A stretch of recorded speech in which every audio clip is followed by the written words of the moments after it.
Iran फतेहयाब हो चुका है, मुसलमान जीत चुके हैं, इसराइल ये जंग हार चुका है, इसलिए उसने अमेरिका को बीच में दखल अंदाजी की दावत दी है। Who the hell America is to intervene into the internal matters of Iran और पाकिस्तान और अफगानिस्तान। ईरान इसराइल की नहीं है, ये ईमान और कुफर की जंग है। जिस तरीके से पाक भारत जंग नहीं थी, ईमान और कुफर की जंग थी। आप कूफे वाले बन के खामोश तमाशाई बैठे हुए हैं। अगर आज ईरान का साथ नहीं देंगे, उनकी नजर खैबर पे भी है, वो फिर सऊदीया पे भी हमला करेंगे, वो फिर पाकिस्तान पे भी करेंगे। यहाँ से इंडिया अटैक कर दे, वहां से इसराइल अटैक कर दे, तो पाकिस्तान क्या करेगा? पाकिस्तान वैसे है तो दुनिया है, पाकिस्तान नहीं है तो फिर कोई दुनिया नहीं है। अस्सलाम वालेकुम नाज़रीन, मोहम्मद कज़ाफ़ी एक मतलब फिर हाजिर है नया दौर के प्लेटफॉर्म से। नाज़रीन, हमारे बड़े ही प्यारे गेस्ट शहीद सियालवी साहब हमारे साथ मौजूद हैं। अस्सलाम वालेकुम सर। वालेकुम अस्सलाम वरहमतुल्लाह। सर, बड़े छाए हुए हैं, बड़ी आपकी दबंग पोस्टें होती हैं और बड़े खुल के आप फ़लस्तीन के हक़ में, ईरान के हक़ में बातें कर रहे हैं और बड़ी दबंग आपकी आवाज़ है आजकल।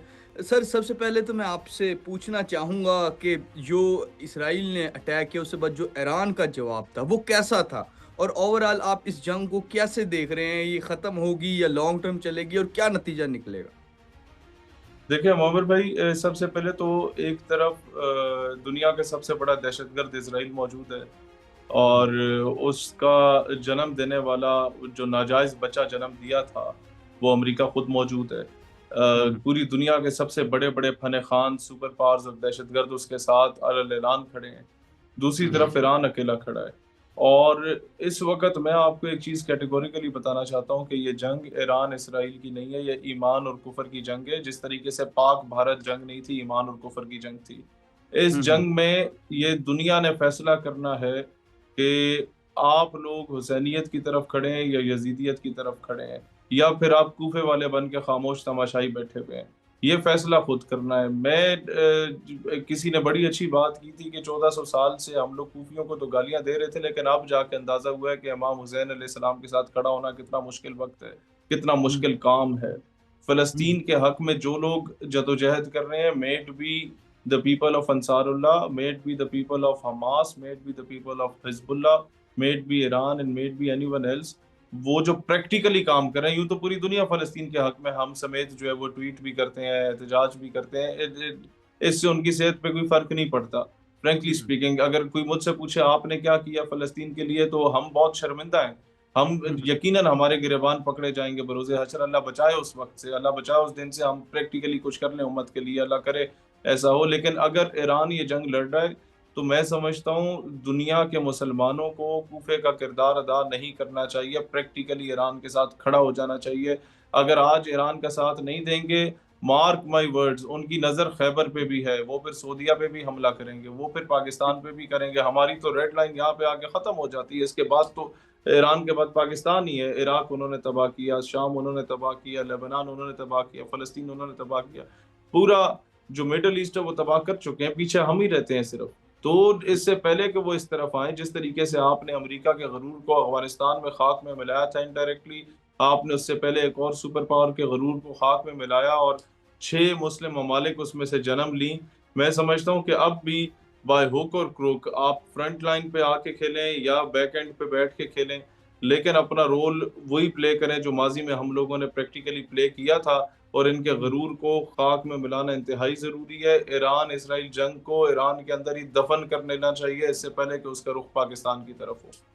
बिल्कुल सर, इस दफ़ा तो मोसाद के हेडक्वार्टर पे ईरानी मिसाइल जाके लगे हैं और इस दफ़ा तो बड़ा भरपूर जवाब गया है। ये किस तरह आयरन डोम जैसे बड़े-बड़े जो इसराइल ने अपने डिफेंस सिस्टम लगाए हुए थे, वो कैसे नाकाम हो गए?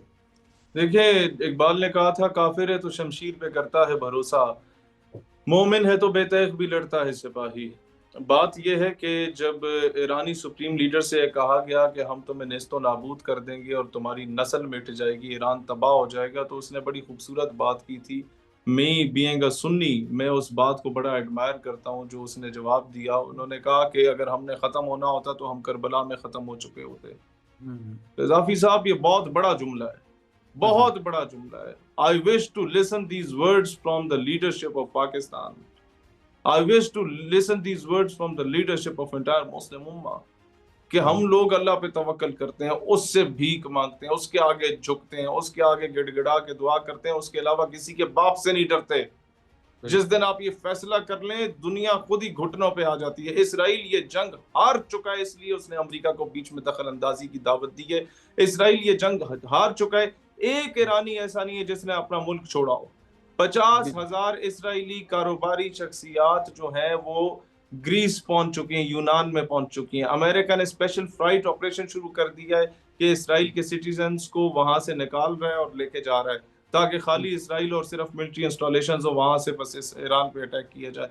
ये आप देख लें कि ईरान फतेहयाब हो चुका है, मुसलमान जीत चुके हैं, ईमान कुफर के मुकाबले में हावी आ चुका है, ईमान का पलड़ा भारी हो चुका है। सिर्फ ये है कि अब वो अपनी इज्जत को बचाने के लिए अब अक़वाम आलम को दरमियान में लाने की कोशिश करेगा। और मैं समझता हूँ अब रूस और चीन को भी ज़ुबानी जमा खर्च से आगे आके अगर अमेरिका सामने आता है तो इनको भी अपना फिर साजो सामान आगे लाना होगा। अगर अमेरिका ईरान पर जो है वो सुपरियॉरिटी हासिल कर जाता है, तो फिर ये हुँ। देख लें कि ईरान वो क्या कहते हैं, रूस और चीन अपने सुपर पावर होने का दावा अगले 20 साल तक नहीं कर सकते। ये उनकी भी इज़्ज़त और बका का मसला है और उम्मत मुस्लिमा की इज़्ज़त और बका का मसला तो है ही। बिल्कुल, सर इस दफ़ा तो जो सुप्रीम लीडर हैं ईरान के आयतुल्लाह ख़ामनेई साहब, उन्होंने कह दिया है कि सुलह नहीं होगी, अब टेबल टॉक पे नहीं होगी बात। तो ये फिर बात कहाँ ख़त्म होगी जाकर? देखिए, बात ये हमेशा से मुनाफ़िकत की है और मुनाफ़िकत यही होती रही है। फ़लस्तीनियों को कहा जाता था कि जी आप जो है वो सीज़ फायर पे आ जाएँ। वो खुश हुँ, हो जाते थे, चलो यार जंग ख़त्म हो गई है। जंग ख़त्म होती थी, 4 घंटे बाद सीज़ फायर की वॉलेशन खुद ही इसराइल कर लेता था। खुद ही अमेरिका उसे पैसे दे देता था। और ज़ुल्म तो ये है कि हम लोग अपने हज और उम्रे के पैसे भी जाके वो अमेरिका की गोद में रख लेते हैं और वो पैसे जाके इसराइल को देता है। तो ये जो बमबारी आज हो रही है फ़लस्तीनियों पे या मुसलमानों पे पूरी दुनिया में, इस बमबारी का पैसा हम लोगों ने दिया उन्हें। हमारे जो हम लोगों ने अमेरिका के प्रोडक्ट्स का एक बायकॉट किया ना 2 साल, उससे सिर्फ 1-2 बिलियन अरब डॉलर का नुकसान हुआ है। लेकिन 3200 बिलियन 3200 अरब डॉलर जो है वो अमेरिका ने 2.5 दिन में 3 मुस्लिम ममालिक से वलेट के वो गया था। तो इसका अंदाज़ा बिल्कुल। आप लगा दें कि जहां आप बाइकॉट से सिर्फ 2 अरब डॉलर का नुकसान पहुंचाते हैं, वहां 3200 अरब डॉलर ट्रंप लेके चला जाता है 2 दिन में। तो हुँ, ये मुसलमानों को खुद सोचना होगा। और मैं एक बात बहुत जरूरी करना चाहता हूँ, इस वक्त उम्मत मुस्लिमा को ये सोचना होगा कि जो आपने अमेरिका को अपनी बेसिस दी हुई है, बहरीन ने दी है, यूएई ने दी है, इराक ने दी है, बाकी ममालिक ने दी है, इजिप्ट ने दी है, ये आप याद रखें। ये इन्हीं बेसिस से कल को आपके मोहल्लात पे अटैक होंगे। इन्हीं बेसिस से आप लोगों के रिजीम चेंज ऑपरेशंस होंगे, इस नाम पे कि यहाँ तो बादशाहत है, यहाँ तो जुल्म और जबर है, अदालत का निज़ाम नहीं है। यहाँ जमहूरियत लाने के लिए अमेरिका ओमान की आवाम के साथ, इजिप्ट की आवाम के साथ, क्या कहते हैं, यूएई की आवाम के साथ खड़ा है और इनकी रिजीम चेंज कर रहा है। मार्क माई वर्ड्स, यह आप लोगों का मुस्तकबिल होगा। आज अपनी इस बेसिस से अमरीकियों को निकालो, पाकिस्तान को ऑफर की जाए, पाकिस्तानी तुम लोगों के लिए जान भी देगा, अमरीकी तुम्हारे लिए जान नहीं देगा। जितना आप ये भत्ता दिया जा रहा है ट्रंप को, ये हुँ, अपने हुकूमतों को बचाने के लिए एक मुल्क 600 अरब डॉलर देता है, एक 1200 अरब डॉलर देता है और एक 1400 अरब डॉलर देता है। तो ये चीज़ अगर ये लोग आज नहीं समझेंगे, इनकी दास्तान भी नहीं होगी दास्तानों में। इनकी हैसियत और औकात ही नहीं होगी अपने आप को डिफेंड करने की, और फिर ये जिससे तवक्को करेंगे अपने आप को डिफेंड करने का, वो मुल्क पहले ही गर्क हो चुके होंगे। तो it is the high time कि उम्मत मुस्लिमा को एक पेश पे होना चाहिए। काश कि हमारे पास आज ज़ियाउल हक या ज़ुल्फ़िकार अली भुट्टो जैसी लीडरशिप होती ओआईसी के अंदर, हमारे पास मुअम्मर कज़ाफ़ी जैसी लीडरशिप होती, हमारे पास सद्दाम हुसैन जैसी लीडरशिप होती, तो कज़ाफ़ी साहब आज ये हाल ना होता हम लोगों का। बिल्कुल। अच्छा सर कहा जाता है कि जो ईरान है उसके पास शायद इतनी टेक्नोलॉजी नहीं है। लेकिन जिस तरह उन्होंने मिसाइल्स फायर किए और तिल अवीव पे एक चाँदनी जिससे कि रोशन हो गए मिसाइलों की उस आग से गरज से, तो ये किस तरह ईरान कर पाया? किस तरह तिल अवीव पे उन्होंने मिसाइल दागे और सब कुछ उन्होंने। सर एक तो बेवकूफ़ बनाया गया इसराइलियों को। आधी से ज़्यादा मिलिट्री इंस्टॉलेशंस जो इसराइल कहता हमने तबाह की हैं, वो डमी इंस्टॉलेशंस थी। वो हुँ, खाली डंपर्स और टैंकर्स रखे हुए थे जो सैटेलाइट से वो देखते थे और उनको तबाह करके इसराइल शादियाने मचा रहा था। हकीकत ये है कि जितना इनके पास असल साज़ो-सामान है, या वो पहाड़ों के अंदर है या वो ज़मीन के अंदर डंप किया हुआ है इन्होंने। तो ज़ाहिर है ईरान भी अभी वो कल का बच्चा तो है नहीं, एक बहुत पुरानी सिविलाइज़ेशन है। Hmm, hmm. They knows better how to protect themself, how to defend themself. उन्हें पता है कि हमने पूरी दुनिया से लड़ना है, उसका मुकाबला करना है। बिल्कुल। अच्छा सर, बहुत सारे एनालिस्ट, जो डिफेंस एनालिस्ट और दूसरे लोग कहते हैं कि शायद ईरान एटमी बम बनाने के करीब है, या इस तरह की बात होती है जिसको मुद्दा बनाकर ईरान इसराइल भी अटैक करता है। आप कैस कहाँ देख रहे हैं कि क्या वाकई ईरान के पास एटमी बम है, नहीं है? किस किस तरह देख रहे हैं? रजाकी साहब, ये सवाल ही नहीं है कि क्या ईरान के पास एटमी कुव्वत वो बन चुका है या नहीं बना या बनना चाहता है। भाई, who is asking this question? America is asking this question. Did Iran attack Hiroshima and Nagasaki? क्या ईरान ने सीरिया को तबाह किया? क्या ईरान ने लीबिया को तबाह किया? क्या ईरान ने लेबनान को तबाह किया? क्या ईरान ने फलस्तीन को तबाह किया? क्या ईरान ने अफगानिस्तान को तबाह किया? क्या ईरान ने अफगानिस्तान में मदर ऑफ ऑल बॉम्ब्स गिराए? नहीं, अमेरिका ने किए। तो who the hell America is कि वो किसी को अकाउंटेबल ठहराए? Who herself is responsible for the terrorism and insurgency in Iran and Afghanistan and Libya and Lebanon and Palestine and in the Balochistan province of Pakistan as well, in the Khyber Pakhtunkhwa province of Pakistan as well. So who the hell America is to intervene into the internal matters of Iran or Pakistan or Afghanistan? भाई, तुम दहशतगर्द हो। दहशतगर्द should be treated like a दहशतगर्द। ये हम लोग गलत करते हैं जो हम लोग बार बार उसकी रजामंदी के लिए कोई काम कर रहे होते हैं, उसको खुश करने के लिए कि जी हमारे डिप्लोमेटिक टाइज बेहतर हो रहे हैं। भाड़ में जाए ऐसे डिप्लोमेटिक टाइज जहां पर आपको दहशतगर्द से मिन्नत करके अपनी जो है वो बका की भीख मांगनी पड़े। We are a sovereign state, we are a nuclear state and we should act like a sovereign and nuclear state. बिल्कुल बिल्कुल। अच्छा सर, डोनाल्ड ट्रंप हो, अमेरिका हमेशा दोगलापन दिखाता नजर आता है। अब जिस तरह कि जब तक इसराइल ने ईरान पर अटैक नहीं किया था तो वो कह रहा था कि इसराइल अटैक कर देगा ईरान पे, लेकिन उसको रोका नहीं गया। अब अगर अमेरिका चाहता तो वो रोक सकता था इसराइल को, लेकिन उसने रोका नहीं। लेकिन जब अटैक कर दिया तो फिर ईरान से कह रहा है कि आपने जवाब नहीं देना। तो क्यों सर, अमेरिका इस तरह की दोगली पॉलिसी करता है जानबूझकर? एक तरफ तो डोनाल्ड ट्रंप कहता है कि मैं जंगों के हक में नहीं हूं, दूसरी तरफ ये चीजें हो रही हैं। देखें, बात यह है कि यही काम इसने पाकिस्तान इंडिया की जंग में भी किया था। When India started attacking Pakistan, तो Vice President of America said कि it is the internal matter of India and Pakistan, we will not intervene into it. But the way, the time we responded them, we had given them a shut-up call in the form of Operation Bunyanul Marsus. On the very next moment, America intervened into the matter. Why? Reason behind के चौधरी का मुर्गा जब मार खा रहा होता है तो चौधरी जंग रुकवा लेता है, लड़ाई रुकवा देता है। यहाँ भी चौधरी का मुर्गा जब मार खाने लगा इसराइल, तो उस वक्त उसने लड़ाई रुकवाने के लिए 3 मरतबा 24 घंटों में कोशिशें की। और जब वो कोशिशें नाकाम हुई तो फिर अब वो धमकियों पे आ चुका है। तो ईरान तो पूरा तबाह हो जाए एक तरफ है, लेकिन अगर ईरान का 10% भी तबाही इसराइल पे मच जाए तो इसराइल का तो नामो निशान नहीं है। वहां तो ईरानियों ने कह दिया कि Iran is not important, Islam is important. तो लेकिन इसराइल गया तो फिर तो ये सहूनियत मर जाएगी, गर्क हो जाएगी। बिल्कुल तो बिल्कुल। इसलिए वो ये, और मैं आपको एक बात बताऊं, ये कोई नहीं मानता था। ये पीटीआई वाले डोनाल्ड ट्रंप के जो है ना वो गोडों में बैठे हुए थे कि हम इन्हें जितवाएंगे और ये आके जनाब भला कर देगा दुनिया का। और नून वाले जो बाइडन के जोड़ों में नहीं, वो बैठे हुए ये नहीं थे। कहते थे कि मैं- जितवाएंगे तो भला कर देगा, वो हमें कहते थे कि लीडर को निकाल जितवा दिया देगा। तो इमरान खान को बाहर ले आएंगे। सर, अभी भी 6 दिन से इमरान खान साहब ने अगर कोई ट्वीट नहीं की ना ईरान के हक में, तो उसकी वजह यही है, कहने पता है हमें अमेरिका के कहने पे निकाला गया है। और अब अगर हम ईरान की फेवर नहीं करेंगे और ये हुकूमत ईरान की फेवर करेगी, तो अमेरिका फिर यहाँ पर भी रिजीम चेंज करके हमें शायद ले आएगा। ये इनकी, मैं समझता हूँ कि बहुत बड़ी कमजरफी है। वही कमजरफी है जो माजी में नून और पीपल्स पार्टी ने दिखाई थी, वो कमजरफी आज पीटीआई दिखा रही है।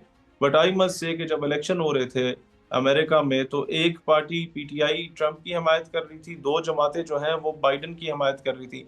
हमसे जब भी पूछा गया था कि कौन अच्छा है कौन बुरा है, मैंने कहा जी काला भी कुत्ता है तो चिट्टा भी कुत्ता है, तो दोनों कुत्ती ने पुत्रने। ये एक मिसाल हमारी इधर पंजाबी में दी जाती है कि काला कुत्ता हो या चिट्टा कुत्ता हो, माँ एक ही होती है उनकी। तो बिल्कुल ये पावर सेक्टर जो है वो उसी पेंटागन से चलता है, चाहे वो डेमोक्रेट्स हो या रिपब्लिकन्स हो। तो दहशतगर्द रिमेन्स अ दहशतगर्द। सामने कठपुतली चेंज होती है, वो ओबामा की सूरत में हो या ट्रंप की सूरत में हो या बाइडेन की सूरत में हो। दुनिया should understand, the world must understand कि भाई आज दहशतगर्द को नहीं रोकोगे तो कल तुम्हारे घर पे आके दस्तक दी जाएगी। बिल्कुल बिल्कुल। अच्छा सर, लास्ट क्वेश्चन मैं आपसे पूछना चाहूंगा कि जितना जितना मतलब कि रकबा है और जितना ये टोटल है इसराइल, उम्मत जो मुस्लिम कंट्रीज हैं उनके लिए कितना मुश्किल है इसको ख़त्म करना, जिस तरह उन्होंने इराक के साथ किया, यमन में जो कर रहे हैं और अब ईरान के साथ जो कर रहे हैं, जिस तरह की वो चीज़ें कर रहे हैं, इतने सारे मुस्लिम मालिक, उनके लिए कितना मुश्किल है इसको कंट्रोल करना। सर कोई मुश्किल नहीं है, ये इकट्ठे हो जाए। हमें तो डर सिर्फ पाकिस्तान को ये लगा होता है कि हम अगर एक मुस्लिम मुल्क को जाके इंटेलिजेंस शेयर कर दें और कह दें कि हम अभी इकट्ठे होना चाहते हैं, तो वो जाके अमेरिका को शिकायत ना लगा दे, वो किसी यहूदी माँ की औलाद ना निकल आए। मसला ये ना, हमारे कई ममालिक के ऊपर यहूदी माओ की औलादें जो है ना वो काबिज बैठी हुई हैं।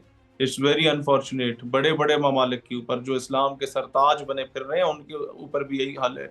वो यही हाल है उन लोगों का। तो हमें अब ट्रस्ट करें तो किस पे करें, लेकिन फिर भी अल्लाह पे तवक्कल करके हमें आज इकट्ठा होना पड़ेगा। We should create Al Quds peacekeeping force the way they had created NATO, the way they had created UN peacekeeping forces to in order to prevail peace in the world। एक नाम निहाद पीस, जिस piece के नाम पे वो oil, gas, coal and gold के reserves पे कब्जा करते हैं। Similarly, 57 Islamic Mamalik should get united in order to create Al-Quds peacekeeping force in order to defend Bait al-Maqdis Sharif। अगर हम ये नहीं करेंगे तो फिर वेट फॉर योर टर्न।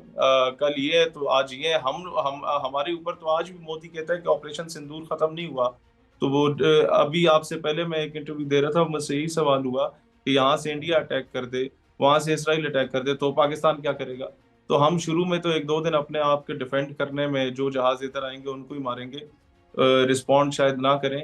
एक दो दिन हम वेट भी करेंगे, उनको समझाएंगे भी कि कोलेटरल डैमेज में बड़ा नुकसान होता है। लेकिन अगर पोजीशन यहाँ तक पहुंच जाती है ना कि हम तबाही के दहाने तक पहुंचने वाले हैं, और जाहिर है एक तरफ 7 गुना बड़ा दुश्मन है, दूसरी तरफ दुनिया का सबसे बड़ा दहशतगर्द है और बदमाश है, तो फिर जनाब जिस तरह अल्ताफ हुसैन भाई कहते थे ना कि एक चुम्मी इधर एक चुम्मी इधर, इस तरीके से फिर एक परमाणु उधर मारेंगे, एक परमाणु उधर मारेंगे, फिर we don't need that sort of a world जहाँ पे पाकिस्तान एग्जिस्ट ही ना करता हो। पाकिस्तान वैसे है तो दुनिया है, पाकिस्तान नहीं है तो फिर कोई दुनिया नहीं है। हम लोगों ने बिल्कुल। अपनी बका की जंग लड़नी है। इसी तरीके से उम्मत मुस्लिमा की बका की जंग का जामिन भी, अगर बका का जामिन है तो that is only Islamic Republic of Pakistan, because we are the only nuclear power in the entire Muslim world. हम लोग, we will never disappoint Muslim उम्मा, ये मैं आपको बता दूं। चाहे हम बराह रास्त आके कुछ करें या हम बैक एंड पे कुछ करें, लेकिन उम्मत मुस्लिमा को हम पे उम्मीदें हैं। At least we had done something. तभी ईरान की पार्लियामेंट में जो है वो परसों तशक्कुर तशक्कुर पाकिस्तान के नारे लगाए गए थे।